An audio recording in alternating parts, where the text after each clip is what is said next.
Think about every photo you've ever been in. School pictures, weddings, that one at the family reunion you'd love to have back.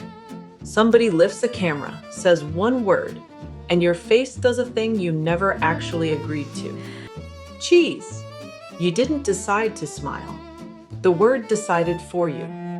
And you've done it your whole life without once stopping to ask, who told me to do that? And the better question, does it even work? Here's what makes this one strange. For the first 60 years of photography, nobody smiled at all. And when the photographer wanted your mouth to behave, they didn't say cheese. They told you to say prunes. So how did we get from prunes to cheese? Stick with me. The trail runs through a diplomat, a Hollywood set, a politician nobody will name, and a $1 camera. Go back to 1839, the very first cameras. Everybody blames the long exposures. Sit still for minutes. Of course you're not grinning. And early on, studios literally clamped an iron brace behind your skull to hold your head still. But that excuse has a hole in it. By the 1850s, exposures were down to seconds, plenty fast for a smile, and people still sat there like they were posing for a wanted poster. The technology curator at the Eastman Museum flat out says the exposure story is overplayed. The real reason was culture. Back then, showing your teeth wasn't cute.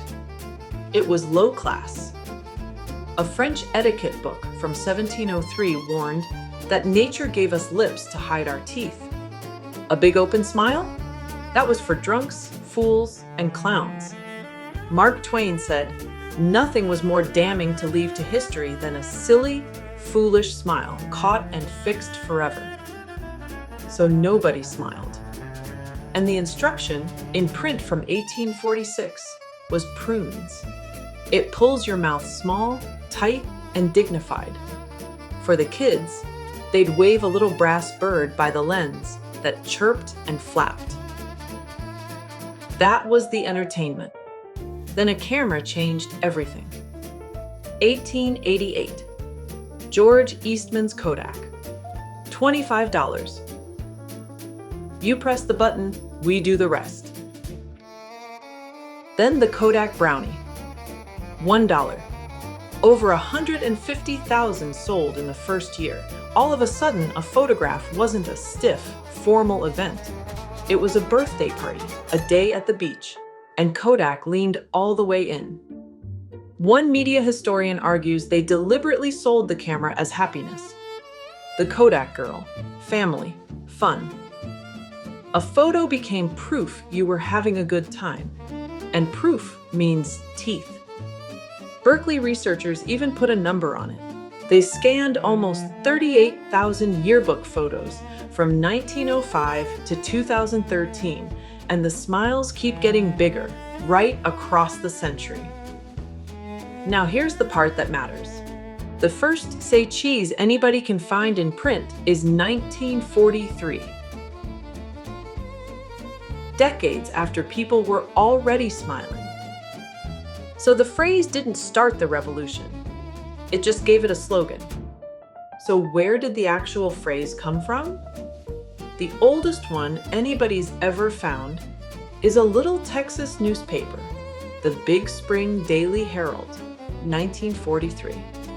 There's a former US ambassador, Joseph Davies, on the set of a Warner Brothers picture, getting his photo taken. And he lets the photographer in on his trick.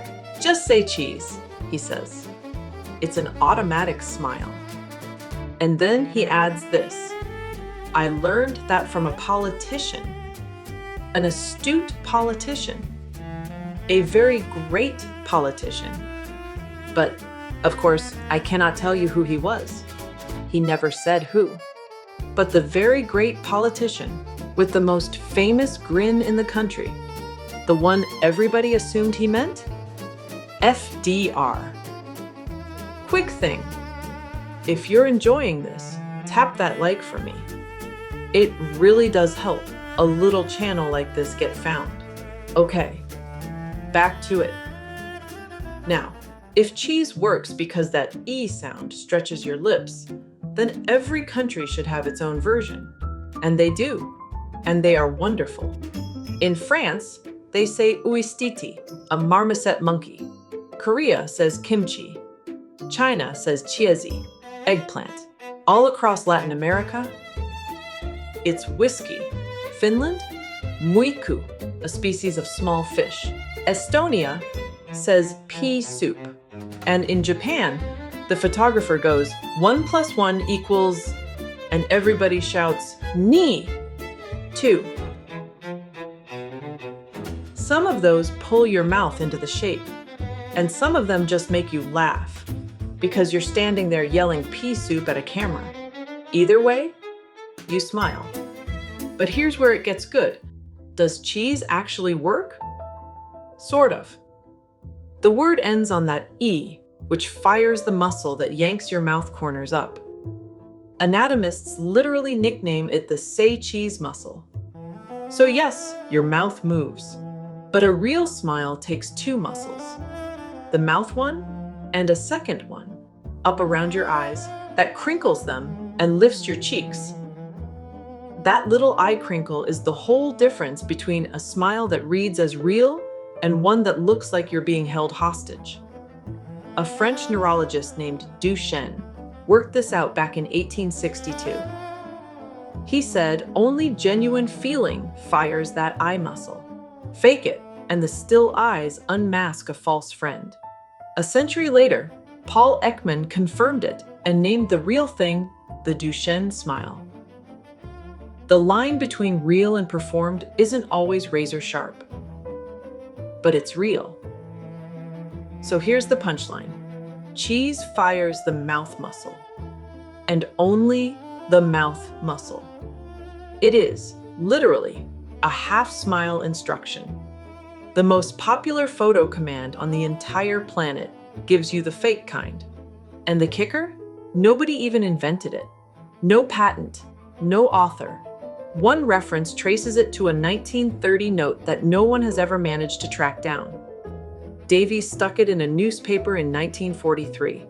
But he got it from a politician who got it from somebody else. It just appeared. So step back a second.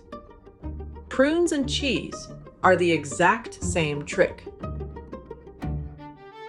Pick a word that shapes the mouth. They just aimed at opposite worlds. Prunes made your mouth small and proper, the Victorian ideal.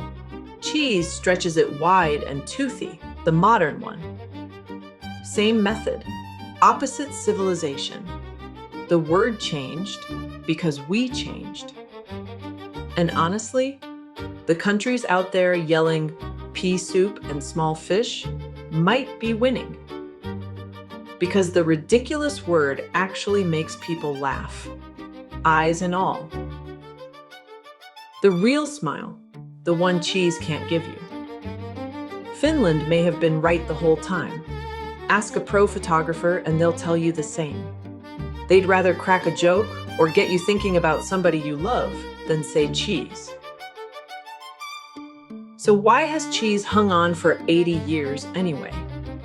Because a pro can coax a real smile out of one willing face. But a tourist trying to wrangle 6 strangers in front of a landmark needs something that works in 3 syllables. Cheese isn't the best instruction. It's the most portable one. And that has been enough. So next time somebody lifts a camera and says cheese, you'll know exactly what's going on. You're following an order nobody wrote, making a smile that isn't quite real, using a trick the Victorians invented to do the opposite. And somewhere in France, someone is saying marmoset monkey. And somehow, it's working just fine. I'm Frenchie, and this has been The Inquiry. If this changed how you see something you do all the time, hit subscribe. That's what we do here every week. And tell me down in the comments, what's the everyday thing you've never stopped to question? It might be the next one. See you then.